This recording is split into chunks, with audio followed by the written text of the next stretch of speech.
तो last lecture में जैसा कि आप लोगों को याद होगा, हम लोगों ने we have discussed about the simple linear regression, and in simple regression basically we have one independent and one dependent variable, and there is an other concept that was a linear regression, वो भी हम लोगों ने discuss किया था कि linear regression में आपके पास क्या होता है।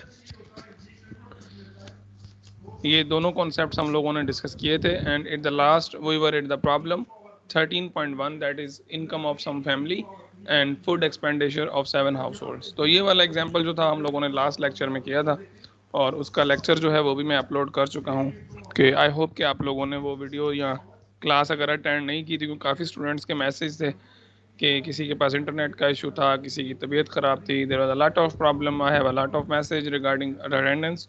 तो अटेंडेंस मैंने सबको मार्क कर दिया था, और लेक्चर भी मैंने अपलोड कर दिया था एज सुन एज जितना जल्दी पॉसिबल हो सका उसको अपलोड करना।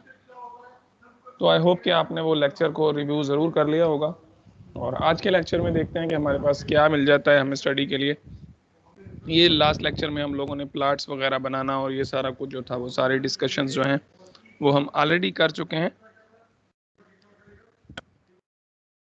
और ये वाला एग्जांपल जो था हम लोगों ने लास्ट लेक्चर में सॉल्व किया था।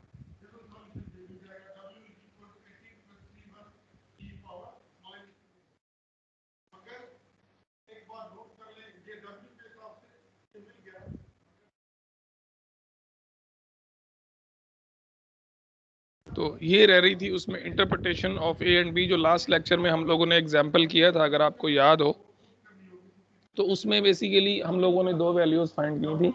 एक वैल्यू हम लोगों ने ए की फाइंड की थी, दूसरी वैल्यू हम लोगों ने बी की फाइंड की थी।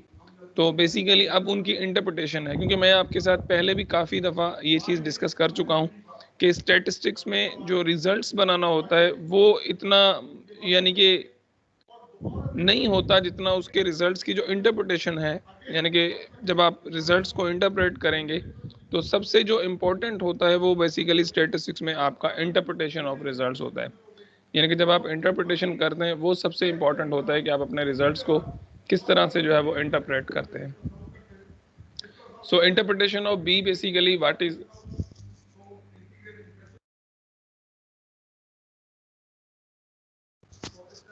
the value of b in the regression model gives the change in y dependent variable due to change of 1 unit in x independent variable। जो आपका b है यानी कि जो आपकी लीनियर इक्वेशन है, जो जिसपे हम लोगों की सारी डिस्कशन है, basically the what we call linear regression line, जो कि हम लोगों ने, मैं आपको दिखा देता हूँ, यानी कि जो हमारे पास ओरिजिनल फॉर्म था लीनियर इक्वेशन का, जो कि कुछ इस तरह से था। ये वाला फॉर्म है जिसको मैं I am going to mark with a red colour. तो ये जो लाइन है बेसिकली ये वाली, ये आपकी रिग्रेशन लाइन है, जिसे हम कहते हैं कि ये आपकी रिग्रेशन लाइन है। तो इसमें ये जो ए है, ये ए और बी जो है बेसिकली इनकी इंटरप्रिटेशन है कि ये बी क्या है और ए क्या है, जो हम लोग डिस्कस कर रहे हैं अब, what is that A and what is that B.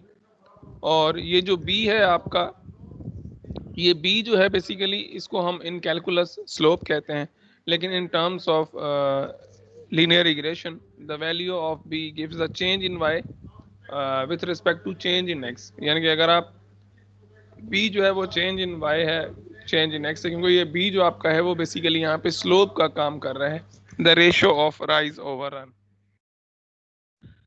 उसके बाद we can state that on average $100 और $1 increase in income of household will increase the food expenditure by 25.25%।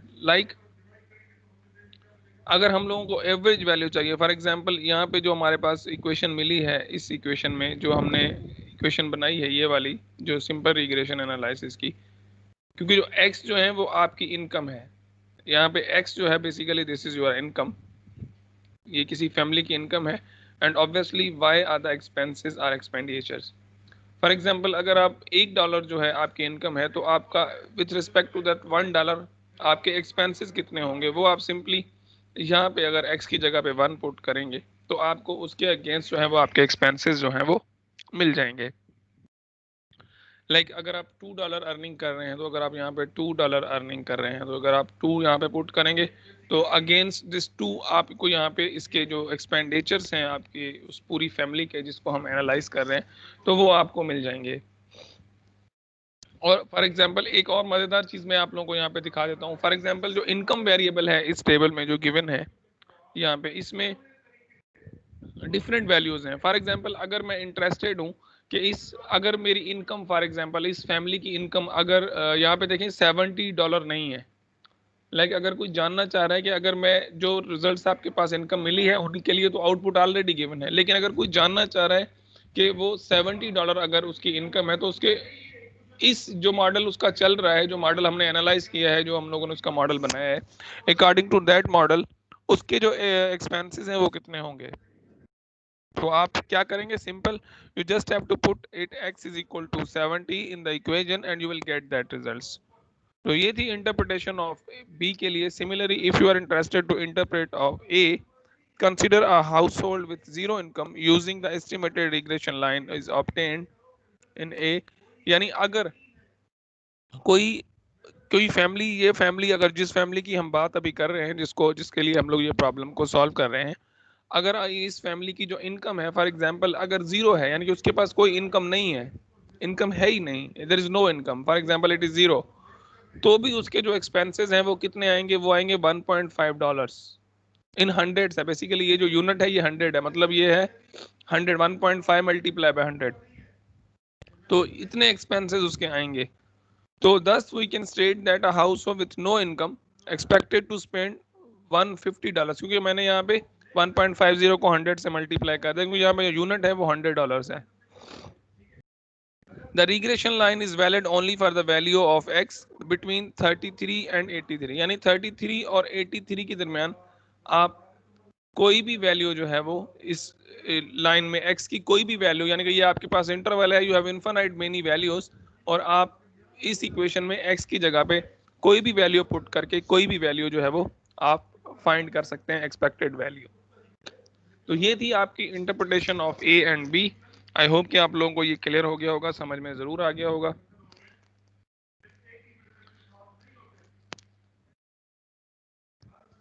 There are two different types of linear relationship, जो कि हम लोग linear line की बात करते हैं या लीनियर रिलेशनशिप की बात करते हैं।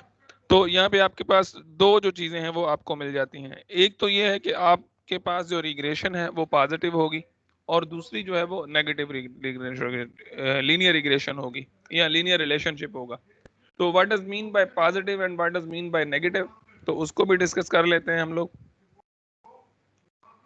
पॉजिटिव से जो मुराद है वो ये है कि आपके पास जो बी है वो ग्रेटर देन जीरो होना चाहिए, और नेगेटिव से मुराद ये है कि आपके पास जो बी है, अगर यानी कि आपका जो इक्वेशन रिग्रेशन इक्वेशन में अगर बी की वैल्यू पॉजिटिव आती है, यानी कि ग्रेटर देन जीरो आती है, तो आप हमेशा ये समझ लें कि ये जो रिलेशन है वो पॉजिटिव है। और अगर बी की रिलेशन जो है वो नेगेटिव आ जाती है, तो ऑब्वियसली ये नेगेटिव रिलेशन है।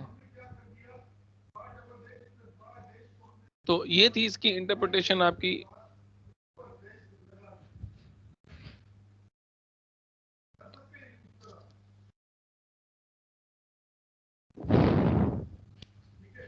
ये एक केस स्टडी का एग्जांपल आपको मिल जाता है बुक में से, अगर आप इसको स्टडी करना चाहें तो you can study this case study of regression 13.1 weighted heights for NFL players. ये आपको बुक में से अवेलेबल हो जाएगा अगर आप इसको स्टडी करें। तो अगर आपका इंटरेस्ट डेवलप हो रहा है यहाँ पे, तो आप इंटरेस्ट है अगर आपको रिग्रेशन स्टडी करने में, या कभी अगर आप आगे जाके अपने किसी कोर्स में डेटा स्ट्रक्चर में, मेरे ख्याल में आप इसको यूज़ करते हैं, सही तरह से मुझे कोर्स का नाम पता नहीं है, लेकिन इसमें आपके फील्ड में ये बहुत ज़्यादा यूज़ होती है। एडवांस जो आपकी मैथमेटिक्स है उसमें ये कॉन्सेप्ट्स जो हैं वो यूज़ किए जाते हैं। तो अगर आप ये यूज़ करना चाहें और इसको ज़्यादा इंटरेस्ट लेते हैं, सीखना चाह रहे हैं, तो आपके पास केस स्टडी 13.1 में एक एग्जाम्पल है। यहाँ पे ये चैप्टर 13 है, क्योंकि ये बुक के चैप्टर से सेटिंग है 13.1। बेसिकली ये किसी बुक का 13 चैप्टर है इसी बुक का, लेकिन आप लोगों के लिए ये 7th चैप्टर है। और ये आपके फॉर एग्जांपल इसी के कुछ डेटा पॉइंट्स हैं जिनका स्कैटर प्लॉट है, अगर केस स्टडी करेंगे तो ये समझ जाएंगे। अब कुछ एजम्पशंस हैं जो हम लोग जब लीनियर रिग्रेशन मॉडल यानी कि रियल लाइफ में से एक मॉडल डिजाइन करते हैं जिसको हम लीनियर मॉडल कहते हैं या लीनियर रिग्रेशन मॉडल कहते हैं।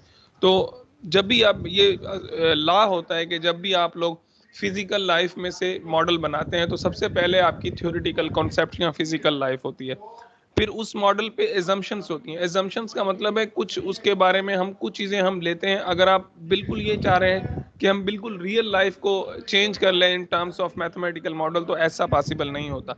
उसमें कुछ एजम्पशंस हमें कुछ चीज़ें जो हैं वो रखनी पड़ती हैं, कुछ फैक्टर्स छोड़ने पड़ते हैं, कुछ ऐड करने पड़ते हैं। तो इसी तरह से आप काफ़ी मॉडल्स को डिफरेंट वे से मॉडल कर लेते हैं। हम क्या करते हैं, मॉडल रियल लाइफ लेते हैं, फिर मॉडल बनाते हैं, उसके एजम्पशंस लेते हैं, फिर वो मॉडल को सॉल्व करते हैं, टेस्ट करते हैं, और अगर वो टेस्ट पे पूरा उतरता है तो उस मॉडल को एक्सेप्ट कर लिया जाता है। अदरवाइज अगर पूरा नहीं उतरता यानी कि वो मॉडल आपका सही वर्कआउट नहीं कर रहा, तो वो दोबारा से फिर हम सारे स्टेप दोबारा करते हैं, मॉडल को दोबारा रिव्यू करते हैं। तो एजम्पशंस को डिस्कस कर लेते हैं। एजम्पशन नंबर 1 है द रैंडम एरर टर्म ई, यानी कि जो कि शुरू में जब हम लोगों ने रिग्रेशन इक्वेशन की बात की थी तो उसमें आपको याद होगा हम लोगों ने एक एप्सिलॉन टर्म ई रखा था जिसको हम लोगों ने रैंडम एरर कहा था। The random error term E has normal mean has the mean equal to 0 for each X. तो ऑब्वियसली जो नॉर्मल रैंडम टर्म है उसकी जो मीन है to equal for each X, सब हर एक्स के लिए वो इक्वल है। The error associate with different observations are independent. जो एरर्स आपके पास डिफरेंट ऑब्जर्वेशन, जितनी भी आपके पास प्रॉब्लम में ऑब्जर्वेशंस हैं यानी कि जितने भी डेटा पॉइंट्स हैं यानी कि ऑब्जर्वेशंस हैं, तो एरर उनके साथ जो एसोसिएटेड एरर होगा वो इंडिपेंडेंट होगा। इसका मतलब यह है कि वो सबके लिए अलग अलग एरर आएगा, सबका अपना अपना एरर होगा हर वैल्यू का। assumption number 3, for any given x the disturbance of error is normal, the distribution of error is normal. यानी कि जो इस मॉडल में से जो आप एरर बनाएंगे वो नॉर्मली डिस्ट्रीब्यूटेड होगा। डिस्ट्रीब्यूशन ऑफ एरर आपको समझ में आ गया कि डिस्ट्रीब्यूशन, नॉर्मल डिस्ट्रीब्यूशन क्या है, यानी इसका मतलब यह है कि वो जो एरर होगा वो नॉर्मली डिस्ट्रीब्यूटेड होगा। The distribution of population error for each x has same constant standard deviation. लेकिन जो एरर के लिए जो स्टैंडर्ड डेविएशन होगी वो हर एक के लिए कांस्टेंट होगी, और उसको डिनोट करने के लिए हम लोग सिग्मा ई यहाँ पे सैम्बल एक यूज कर रहे हैं, जो कि आपको अब ये क्लियर हो जाए कि ये जो है ये स्टैंडर्ड एरर के लिए है, यानी कि स्टैंडर्ड डेविएशन है इन टर्म्स ऑफ एरर। तो ये 4 एजम्पशंस हैं हमारे मॉडल के लिए, और अगर हम इसकी नॉर्मल डिस्ट्रीब्यूशन बनाएंगे तो वो किस तरह से बनेगी। स्टैंडर्ड डेविएशन आपको पता है ये चीज़ है, और sum of expected value of जो एरर है that is basically equal to 0। अब ये इस तरह से 0 क्यों है, क्योंकि अगर आप x माइनस एक्स मीन करते हैं तो that is always equals to 0। अगर इसका सम करेंगे तो आपको ऑलवेज इक्वल टू 0 मिलेगा, और जब ये 0 मिलेगा तो इसमें स्टैंडर्ड डेविएशन भी आपको 0 ही मिलेगी।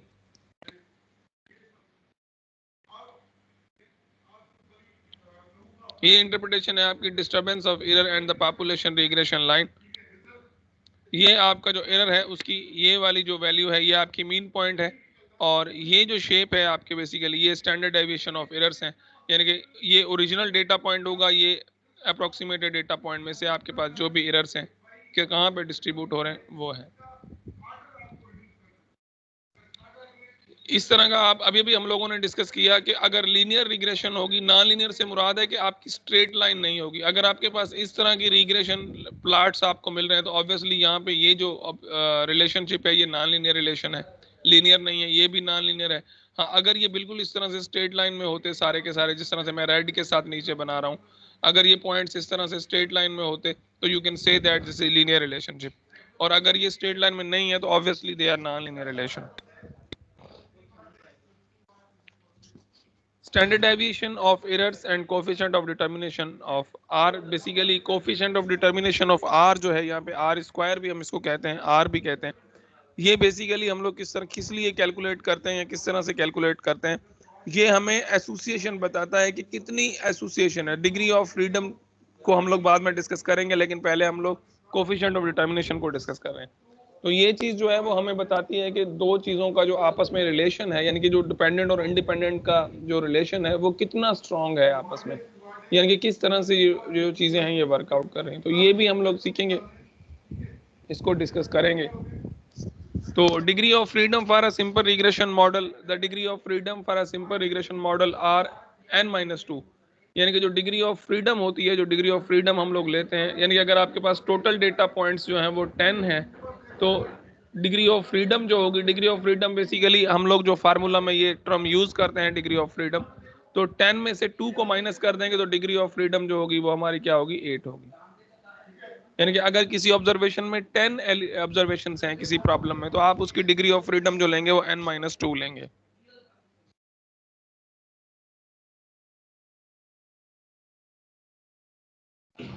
सबसे पहले डिस्कस कर लेते हैं स्टैंडर्ड डेविएशन और errors and coefficient of determination. Coefficient of determination को आप किस तरह से फाइंड करते हैं? SE इसका एक फार्मूला होता है और that is equals to standard error भी इसको कह लेते हैं, स्टैंडर्ड डेविएशन एरर भी। ये वही है, वही कॉन्सेप्ट है जो हम लोग स्टैटिस्टिक्स में यूज करके हैं। They are same, just like same, लेकिन यहाँ पे वहाँ पे n-1 था, यहाँ पर n-2 है। वहाँ पर यहाँ पे थोड़ा सा फार्मूला चेंज था, लेकिन यहाँ पे क्या है, SSYY, sum of YY minus B जो है आपका रिग्रेशन का कोफिशिएंट है, और SXY अपॉन n-2, और इसी फार्मूला में जो आपका SSY है वो बराबर है sum of Y square minus sum of Y square whole square over n। तो ये आपके फार्मूलाज हैं। तो अगर हम कंप्यूट करें, फॉर एग्जांपल इसी तरह से आपको एग्जाम में क्वेश्चन आ जाए, compute the standard deviation of errors SE for the data on monthly income and food expenditure of 7 household given in a table 13.1। Like आपके पास ये एग्जांपल है and you are interested to solve it. अगर आप इसको solve करना चाह रहे हैं तो किस तरह से आप इसको सॉल्व कर सकते हैं? बड़ा सिंपल है। आपको अगर फार्मूलाज याद है तो स्टैटिस्टिक्स में प्रॉब्लम सॉल्विंग या ये इशू नहीं होता। सबसे जो मेन जो टास्क होता है वो बेसिकली आपकी इंटरप्रिटेशन होती है। मैं आपको बार बार कहता हूँ कि प्रॉब्लम सॉल्विंग कोई मसला नहीं है, आपको फार्मूला याद है, आपको कैलकुलेटर यूज करना आता है, तो you can simply solve it. लेकिन सबसे जो इंपॉर्टेंट जो चीज़ होती है वो आपकी होती है कि आप डेटा को इंटरप्रेट कैसे करते हैं। और यहाँ पे 50 का मैसेज आया है कि जो हमारी जो रिग्रेशन लाइन है वो मशीन लर्निंग में यूज़ होती है। ऑब्वियसली आप बिल्कुल सही कह रहे हैं, क्योंकि मैंने मशीन लर्निंग का एक कोर्स किया था ऑनलाइन, तो उसमें इसकी बहुत सारी जो थी वो यूटिलाइजेशन था। मुझे वहाँ से ये अंदाज़ा हुआ था कि जो आप रिग्रेशन लाइन है वो मशीन लर्निंग में यूज़ करते हैं। ऑब्वियसली आप सही कह रहे हैं 50। जेको basically we are interested in to solve an example from chapter table number 13.1। तो उसको सॉल्व कर लेते हैं। अब देखते हैं कि उसमें हमें क्या मिलता है। सिंपल सा कॉन्सेप्ट होगा और बहुत आसान सा ये कॉन्सेप्ट है, उसको मैं आपके साथ अभी शेयर करता हूँ, डिस्कस कर।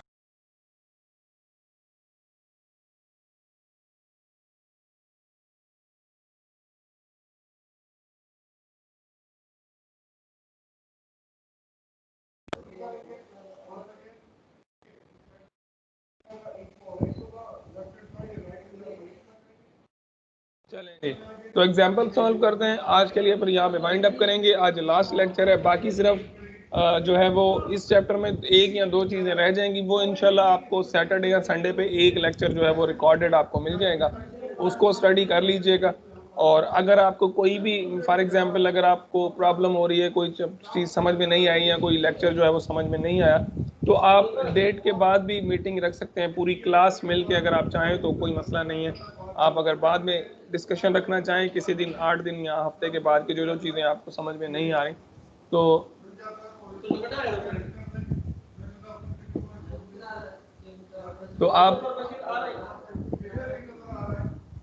आप जो है वो वहाँ से मेरे साथ मीटिंग रख सकते हैं, कोई इशू नहीं है। जो भी आपके इश्यूज होंगे, जो भी कॉन्सेप्ट्स आपको समझ में ना आए, लेकिन सारी क्लास मिल के अगर आप लोग आप फैसला करके मीटिंग करना चाहें तो नो प्रॉब्लम, हम लोग फिर से मीटिंग रख सकते हैं।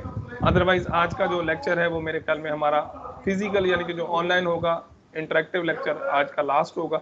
हमारा कोर्स भी तकरीबन पूरा हो गया है और हमारे लेक्चर भी पूरे हैं। 2 लेक्चर्स तकरीबन कम पड़ेंगे, वो मैंने आपको ऑलरेडी आप लोगों से डिस्कस कर लिया था कि जो चीज़ें कम हैं वो रिकॉर्डेड लेक्चर में आपको भेज दूंगा, और वो इसी चैप्टर की हैं।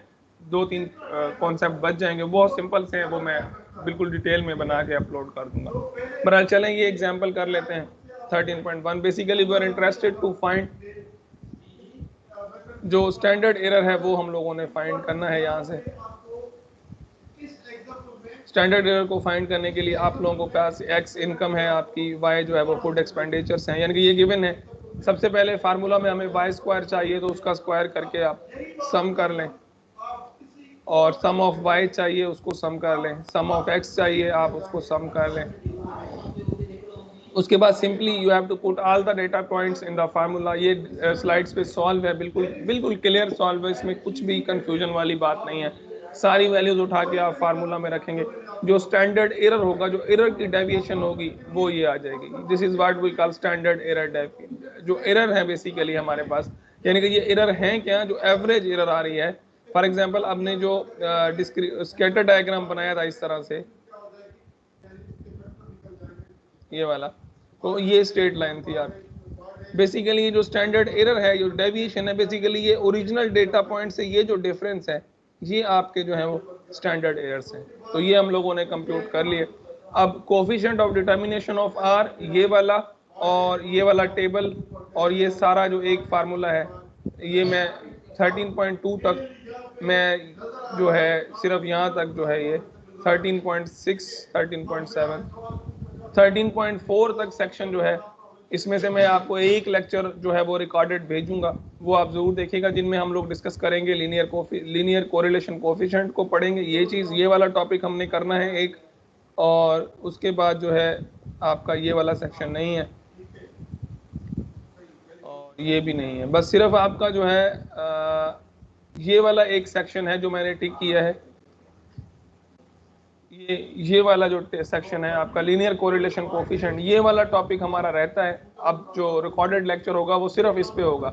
इस चैप्टर में मैंने जो पढ़ाया है आप वही पढ़ेंगे, क्योंकि ये चैप्टर बहुत ज़्यादा बड़ा है, इसमें आप लोगों ने सारा कुछ नहीं पढ़ना, ये आपके कोर्स का पार्ट नहीं है। आपके कोर्स का पार्ट सिर्फ रिग्रेशन एनालिसिस था, स्टैंडर्ड एरर थे जो हम लोगों ने अभी डिस्कस किए, और लीनियर कोरिलेशन है। तो आपने ये 3 टॉपिक पढ़ने हैं, मैंने टिक कर दिए हैं। इसके अलावा आपने इस चैप्टर में से कुछ नहीं पढ़ना। जो जहाँ जो मैं वीडियो लेक्चर में जो आपको भेजूंगा जो टॉपिक्स, आपने उन्हीं की तैयारी करनी है फाइनल के लिए। बाकी जो भी इस चैप्टर में जो भी टॉपिक्स हैं वो आप छोड़ दीजिएगा। तो आई think it's enough for the day. आज के लिए काफ़ी है, क्योंकि लास्ट लेक्चर है। ऑब्वियसली आप लोगों के पास बहुत से क्वेश्चंस होंगे, तो अब जो भी आपके सवाल हैं जिस तरह के भी रिगार्डिंग कोर्स आप पूछ लें, उसके बाद जो है आज हम वाइंड अप करते हैं। आई होप कि इन 42 लेक्चर्स का सफ़र आप लोगों के साथ बहुत अच्छा रहा। मैंने अपनी तरफ से बहुत कोशिश की कि जो मुझे आता है वो अच्छी तरह से आप लोगों के साथ डिलीवर कर सकूँ। आप लोगों के साथ काफ़ी मैंने इंटरेक्शन की कोशिश की, अपनी तरफ से मैंने अपना बेस्ट देने की कोशिश की। ऑनलाइन क्लासेस हैं, ऑब्वियसली बहुत सारे प्रॉब्लम्स हैं, बट इस उम्मीद के साथ कि ये हमारा 42 लेक्चर का सफ़र काफ़ी अच्छा रहा होगा, और अच्छे वर्ड्स में, अच्छे रिकॉर्ड्स में आप हमेशा याद रखेंगे। और इंशाल्लाह अब जो है वो आपके एग्ज़ाम में बाकी कम टाइम है, तो आप अब एग्ज़ाम की तैयारी करें अपनों की। और फिर भी अगर कोई प्रॉब्लम हो रही है तो आप ग्रुप बना के, जितने भी टीम मेंबर्स हैं, आप ग्रुप बना के आप चाहें कोई चीज़ डिस्कस करना चाहें तो आप डिस्कस कर सकते हैं। रिगार्डिंग कोर्स अगर आपको कोई भी प्रॉब्लम है तो I am available, no problem, I will always with you. So I think it's enough for the day. अब अपना ख्याल रखिएगा, अल्लाह हाफिज़। और अब आ जाते हैं, कुछ हम लोग डिस्कस कर लेते हैं आपके क्वेश्चंस के हवाले से। तो अब आ जाएं क्वेश्चन सेक्शन।